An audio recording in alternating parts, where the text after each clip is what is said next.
Okay guys, sa video na to, so pakita ko sa inyo kung paano mag-wiring ng 3-way switch. No? So dalawang 3-way switch ang gagamitin natin. Okay? So ito yung 3-way switch, no? So mapapansin nyo, ito yung line 1 and line 2. So ito yung tinatawag na travelers na papunta sa kabilang 3-way switch. And then yung L, so ito yung papunta ng supply or magagaling sa circuit breaker, no? So ito yung line 1 nya. So dito tayo maglalagay ng supply. Okay? So dito sa sa install natin yung kulay blue, ito guys, gumamit ako ng magkaibang kulay para mas lalong maintindihan ng mga beginner natin or mas lalo nilang masundan, no? So ito guys, yung kulay black, ito yung magagaling sa line 1. And then yung blue at saka yung kulay green, ito yung travelers. So itong blue papunta ng line 1. And then yung kulay green papunta ng line 2. Okay? So ito rin yung ikakabit natin dito.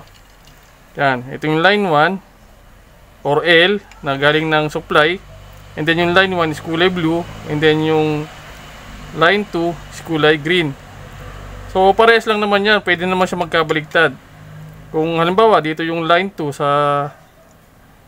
ito yung blue sa line 2 and then yung green sa line 1. So pwede naman magkabaliktad diyan.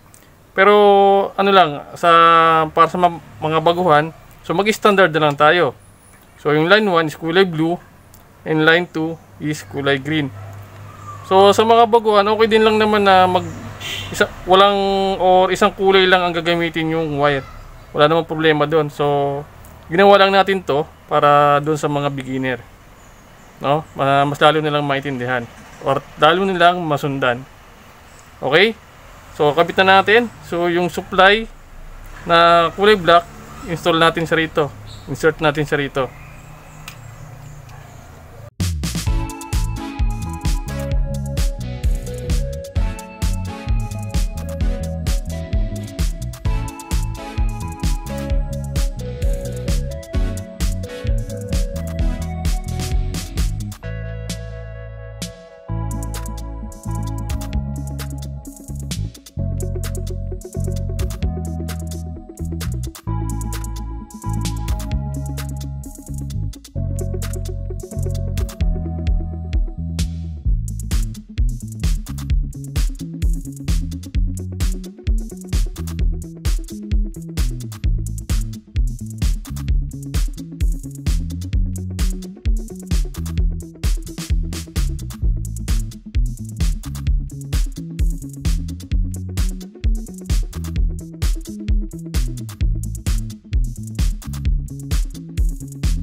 So ito guys, na naikabit na natin, no?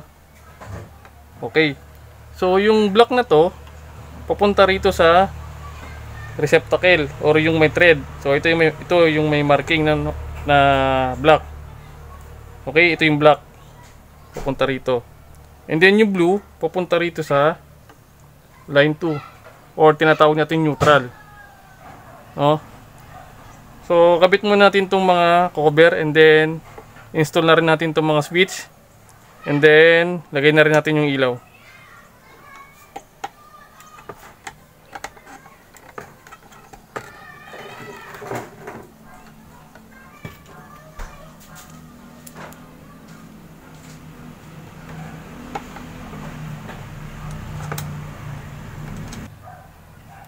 Okay, so na-install na natin yung switch. Then lagyan naman natin yung ilaw.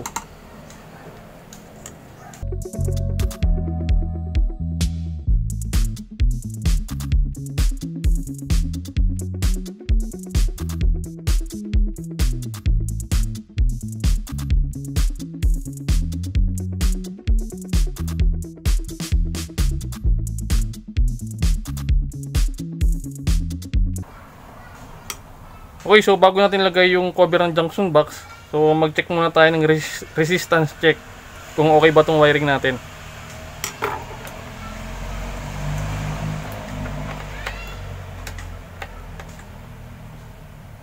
Ayan, on natin. So may pumalo yung pointer. Then off. On natin dito. And then off. So ibig sabihin lang guys, so walang problema sa wiring or good yung connection natin. So sara na natin yung mga cover.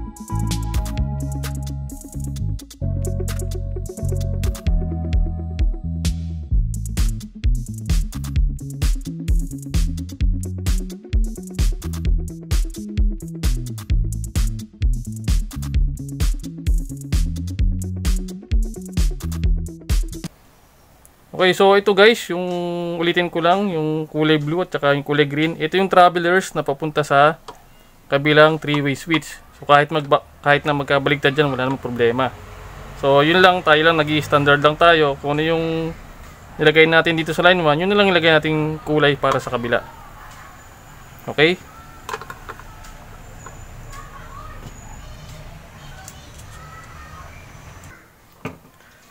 So okay guys, so na-install na natin lahat. So nalagay na natin yung cover. So bago natin nilagyan ng supply, final check or para maka-sure tayo kung okay na lahat.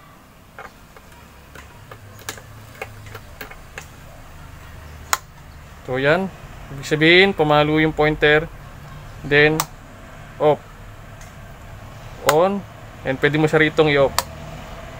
Okay? So lagyan na natin ng supply.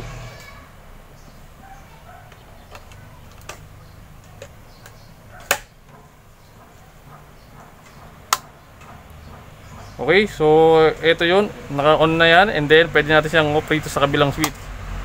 Then pwede rin natin on dito, and pwede natin siyang i-off dito. Okay, so yung 3-way switch guys, so ibig sabihin, halimbawa nasa first floor ka, pwede mo siyang i-on dito, pwede mo rin siyang patayin. Okay, yung kabilang switch, for example nasa second floor ka, so pwede mo siyang i-off doon, or pwede mo rin siyang i-on. So yan yung trabaho ng 3-way switch. So control in 2 different location. Yan, on and off, on and off. Okay? So, yun lang guys, and maraming salamat sa panonood.